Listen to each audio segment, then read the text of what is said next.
Oi pessoal, tudo bem? Meu nome é Daniele, eu sou aluna de doutorado do professor Daniel, sou aluna PET da disciplina DD 281 e hoje eu vim falar um pouco para vocês sobre sistemas tampão. Qual que é a função deles na biologia e por que eles são tão importantes? A gente sabe que em sistemas biológicos é preciso ter um pH muito bem regulado. E os sistemas tampão fazem exatamente isso. Eles impedem grandes mudanças nos valores de pH. E para entender como que funciona o sistema tampão, vamos primeiro relembrar alguns conceitos importantes. Bom, então para começar, a gente precisa lembrar sobre a definição de ácidos e bases segundo Bronsted-Lawrence.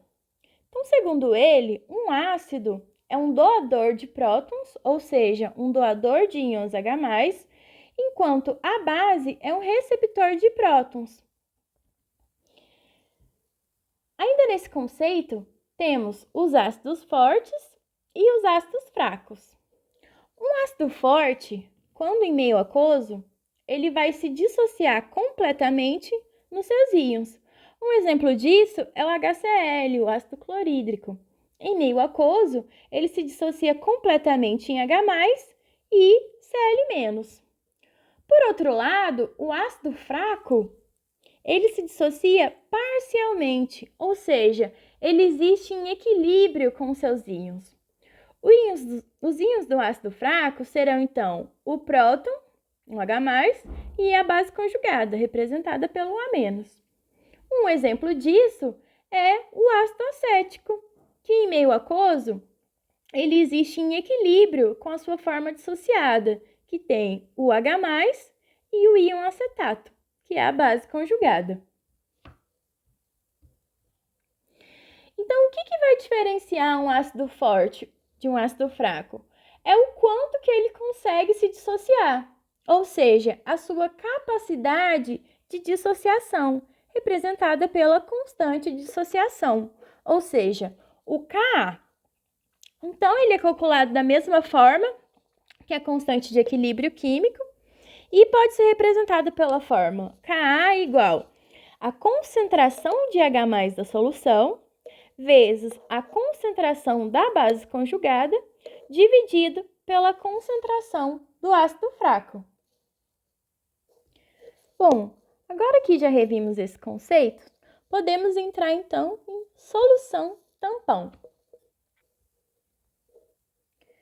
Então, a solução tampão, ela vai ser composta de um ácido fraco e de sua base conjugada.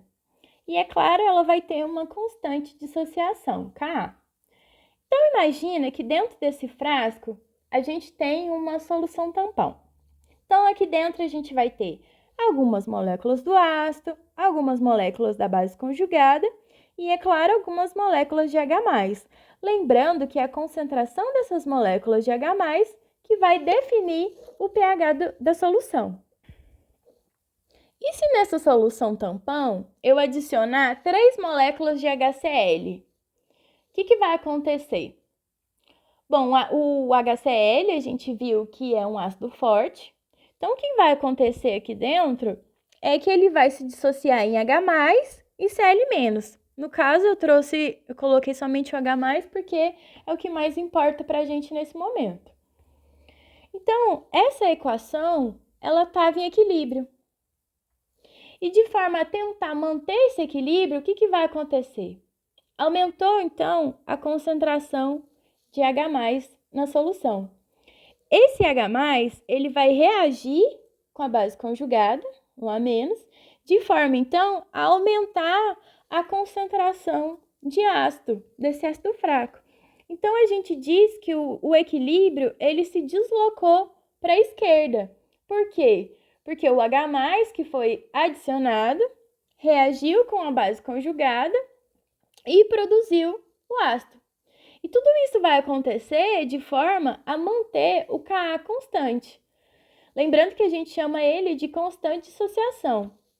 Porém, é importante dizer que nem todos esses H+, vão reagir com a base conjugada. Alguns vão manter na solução. Então, vai ter uma mudança de pH, mas essa mudança de pH não vai ser tão brusca.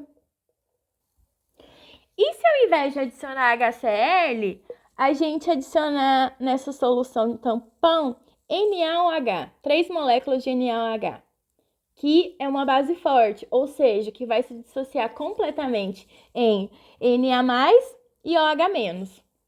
Então, o que vai acontecer? O OH+, o OH- da solução, ele vai reagir com o H+, e vai formar o quê? Formar água. Então, eu vou estar removendo H+ da solução. Isso causaria um aumento brusco no valor de pH. Porém, como isso aqui é um equilíbrio químico, quando eu reduzo a concentração de H+ do meio, o que vai acontecer? Mais ácido vai se dissociar, deslocando esse equilíbrio para a direita, de forma a compensar, então, essa perda de H+. Então, o H+, ele vai ser mantido em concentrações próximas ao que estava antes desse meio ser perturbado. Então, o pH não vai sofrer uma grande variação. E o que aconteceria se eu utilizasse uma solução que não é tampão? Então, vamos aqui para outro exemplo. Aqui agora com uma solução que não é tampão. Então, vamos imaginar que dentro desse recipiente, a gente tem NaCl, que é o cloreto de sódio. O NaCl, em uma solução aquosa, ele se dissocia completamente em Na+, e Cl-. Então, o que vai acontecer se eu adicionar nessa solução não tampão 3 moléculas de HCl?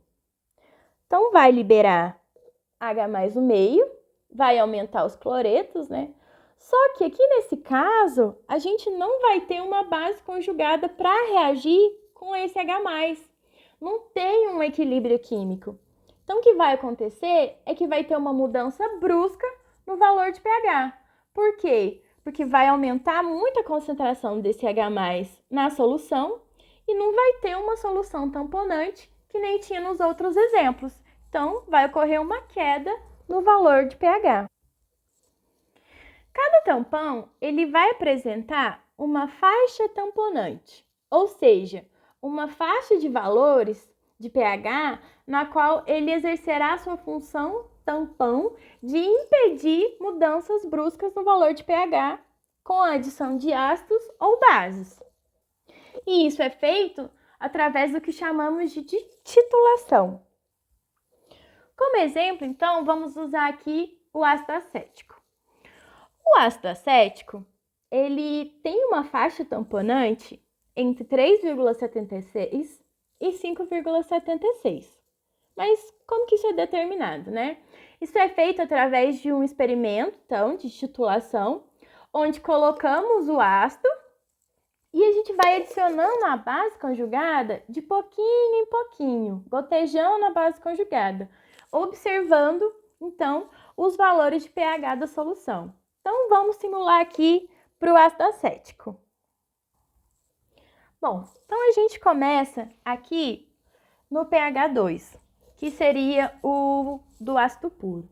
Então, a gente goteja um pouquinho de base e a gente vê já uma mudança bem brusca no valor de pH. Quando o valor de pH chega, então, a 3,76, a gente continua adicionando base, só que não vê mais essa mudança tão brusca. Por quê? Porque a gente entrou na região de tamponamento desse tampão. Então, a gente vai adicionando e a gente vê uma redução dessa variação. Quando a gente chega aqui no pH 5,76 e continua adicionando base, volta a acontecer um aumento brusco no valor de pH. As variações, então, elas voltam a ser mais bruscas. Por quê? Porque a gente saiu dessa região tamponante do nosso tampão. Aqui no meio, onde a variação é menor de todas, a gente vai ter, então, o pKa. O pKa, ele vai ser, então, o ponto de inflexão dessa curva. O pKa, ele vai ser o ponto em que a concentração do ácido vai ser igual à concentração da base conjugada. Ou seja, o ácido, ele vai estar 50% dissociado. E vai ser, então, nesse ponto que a solução tampão tem o seu maior efeito. O pKa, similar ao pH, ele é definido por menos o log do Ka.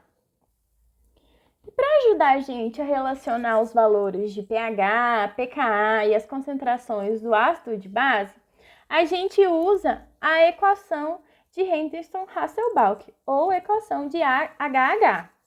Essa equação, ela é derivada do Ka e é representada pela fórmula pH igual pKa, sendo que o pKa é menos log do Ka, mais o log da concentração de base conjugada do meio, dividido pela concentração do ácido fraco do meio. Mas para que serve essa fórmula, né? Essa fórmula vai ser útil, então, para a gente calcular o pH de um tampão em determinada concentração de base conjugada ou de ácido fraco e determinar o pKa de uma substância. Outro parâmetro que podemos considerar é a eficiência do tampão. A eficiência de um tampão vai depender da sua concentração. Por exemplo, um tampão a 0,1 molar vai tolerar uma maior adição de H+, ou de OH- em relação a um tampão de 0,1 molar. E para determinar a concentração de um tampão, devemos somar a concentração do ácido com a concentração da base conjugada. Então, quanto maior é a concentração desses componentes, mais resistente à alteração de pH é o tampão. Bom, agora que a gente já viu o que é um tampão e como ele funciona, vamos falar um pouco sobre tampões em sistemas biológicos. Então, em mamíferos, os tampões são muito importantes para respiração, produção e eliminação de ácidos, controle do metabolismo. Uma curiosidade em plantas é que os tampões, as plantas apresentam tampões que atuam em pH mais ácidos, entre 4 e 6,2. No solo, a sua ação tamponante varia de acordo com o tipo de solo e é através dessa propriedade que ocorre as trocas de metais com as plantas. Na indústria, os tampões também vão ser muito importantes na produção de alimentos, conservantes contra micro-organismos, produção de fármacos, entre outros. A gente sabe que células e tecidos precisam ter um pH muito bem regulado para não ter nenhum problema de saúde. E como que isso é feito? Bom, tem lá a parte dos aminoácidos, proteínas e nucleotídeos, que tem uma pequena contribuição na manutenção do pH, mas os principais responsáveis desse pH são os tampões fosfato e bicarbonato. Então, o sistema tampão bicarbonato consiste no ácido carbônico e na sua base conjugada, que é o bicarbonato. E no sangue humano, esse sistema vai estar em equilíbrio com o dióxido de carbono dissolvido no sangue, que a gente vai representar aqui pela pressão parcial do dióxido de carbono. Então, um balanço nesse sistema pode causar alguns problemas. Por exemplo, quando o indivíduo está com falta de ar. Então, o indivíduo não consegue respirar direito, não consegue eliminar o CO2, então vai aumentar essa pressão parcial de CO2. Para compensar, o que vai acontecer? Parte desse dióxido de carbono vai ser convertido em ácido carbônico, deslocando o equilíbrio para a direita. E em compensação, novamente, o equilíbrio vai ser deslocado para a direita, formando bicarbonato e liberando mais íons H+ no sangue. Liberou mais H+ no sangue, o que vai acontecer? Vai causar uma redução no valor de pH. E acaba levando a uma condição que é chamada de acidose, que nesse caso vai ser respiratória, porque foi causada aqui por um problema de respiração.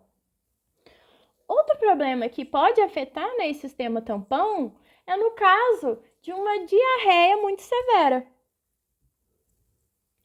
Então, o indivíduo ele acaba eliminando muito bicarbonato. E isso faz com que o equilíbrio desloque para a direita, consumindo mais ácido carbônico para produzir mais bicarbonato, para compensar essa perda de bicarbonato na diarreia. Como consequência, mais íons H+ vão ser liberados no sangue. E mais uma vez, o que vai acontecer? Isso vai causar uma diminuição do pH. Nesse caso, a gente vai ter então uma acidose, mas dessa vez uma acidose metabólica. Os casos inversos também são verdade. Por exemplo, imagina que uma pessoa está com um quadro de hiperventilação. Então, o indivíduo com hiperventilação vai começar a respirar muito rápido. E ele vai eliminar muito CO2. Então, o que vai causar aqui? Uma diminuição nessa pressão parcial. Para compensar isso, o que vai acontecer? Vai ter mais ácido carbônico sendo convertido em CO2. Então, vai deslocar esse equilíbrio para a esquerda.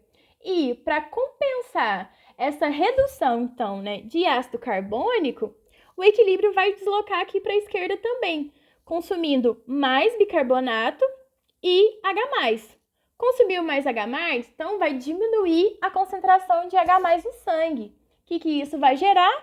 Um aumento do pH. E isso a gente chama de alcalose.